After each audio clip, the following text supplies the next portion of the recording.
आजकाल माणसं त्यांच्या भावना शब्दात कमी आणि स्टेटस, पोस्ट, रील्स किंवा एखाद्या सिम्बॉलमधून जास्त व्यक्त करत असतात. दुःख असेल तर एक गाणं, आनंद असेल तर एक फोटो, मनात काही चालू असेल तर एक कोड. सगळं काही सोशल मीडियावर दिसतंय, पण मनातलं खरं दुःख विचारायला मात्र फार कमी लोक पुढे येतात.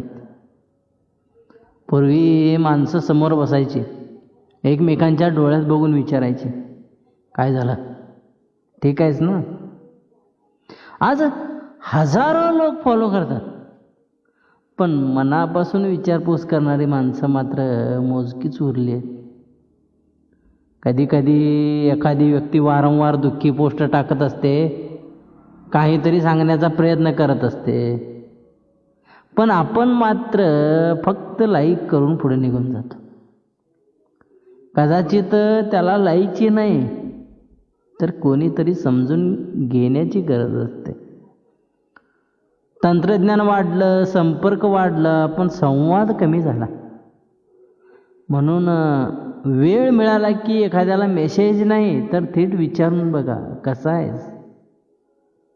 कारण कधी कधी ही 4 अक्षरं एखाद्याच्या आयुष्यातील सर्वात मोठा आधार ठरू शकतात.